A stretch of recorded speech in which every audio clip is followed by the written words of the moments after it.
Hi guys, welcome back once again. Advice for today's is ang Diyos anak ang ating tagapagligtas. Kung susunod ka sa Kanya, sa mga utos niya o sa magawa niya, kailangan magpasan ka ng krus. Ganito po yun eh. Kapag sumusunod tayo sa Diyos anak na si Jesus Christ, siyempre kung ano yung ginanas niya, dadanasin din po natin yun. Kung anong hirap yung dinadanas natin sa buhay natin, ganun po din ang mangyayari sa atin. Kunyari, pinako sa krus, narusahan ang ating Diyos anak na wala naman siyang kasalanan, pero nagpapayag siya ng mga mabubuting gawa, utos na galing sa kanyang Diyos Ama na nasa langit. Pinapayag niya to yung mga mabubuting salita, mabubuting utos na galing sa Diyos Ama.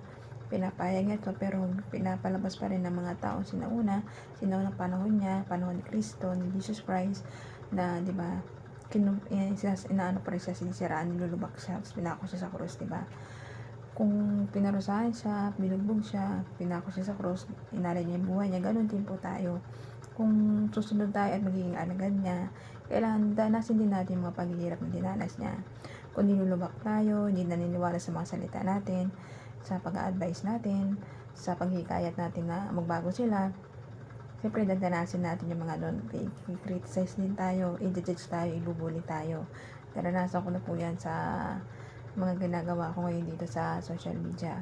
Hindi naman ako perfect na tao. Siyempre, kung ano paniniwala, di doon po kayo. Hindi, wala po ditong kung maniniwala kayo o hindi. Kung saan kayo, doon kayo. Wala akong, hindi ako mag-judge sa inyo.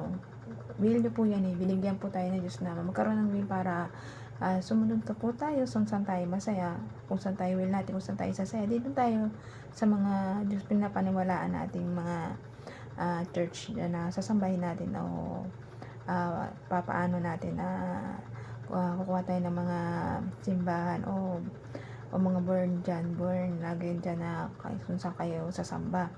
Basta ako, nag-advise lang po ako para sa inyo kung saan kayo kung papaniwalaan nyo, kung hindi sa mga sinasabi ko dito sa social media about sa mga utos na ating Diyos Ama. Ako, sumusunod ako sa Diyos anak kasi siya ito yung nararapat. Alam ko dumaranas ako ng hirap sa buhay ko, kabiguan, kasawian, sa mga anak ko, sa mga kaibigan at sa mga karelasyon. Naranasan ko yung mga hirap na yan, pagdurusa, kabiguan at kahirapan. Nadanas ko po yan, pero hindi po ako tumigil na manalig manampalataya sa nag-iisang Diyos anak na si Jesus Christ, na alam ko isang araw sa lahat ng ginagawa ko na to na pag-advise sa inyo ay bandang huli, bandang sa dulo ng kamatayan ko, hindi man makatanggap ako ng gift dito mula sa ating Diyos anak, pero ito naman sa langit, tatanggapin ko yun. Pero alam niyo po, sa buhay na araw-araw na binibigay ng Diyos, gift na po yun sa akin, na nagpapasalamat ako sa Diyos anak na binigyan niya ako ng buhay, pagkain sa araw-araw, ligtas, kalakasan para mabuhay ko yung mga anak ko at mapaaral ko sila. At nagpapasalamat din ako laging ligtas ang mga anak ko at walang sakit at nakakapag-aral at nakakakain sila. Napakalaking bless na po yun para sa akin. Hindi man ako sobrang yaman, hindi ako mayaman, hindi ako mahirap. Sa lower level lang naman ako, pero lagi ako nananalig, nananampalataya at nagdarasal sa kanya na lagi niya ako ingatan, gabayan at bigyan ng kalakasan para mabuhay sa laban dito sa ibabaw ng mundo na napaka-hirap at maraming pagdurusa.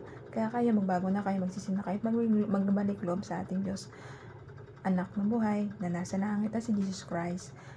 Tsak na tsak, maliligtas tayong lahat. Kaya hanggang dito na lang po aking advice. Ingat po tayong lahat and God bless.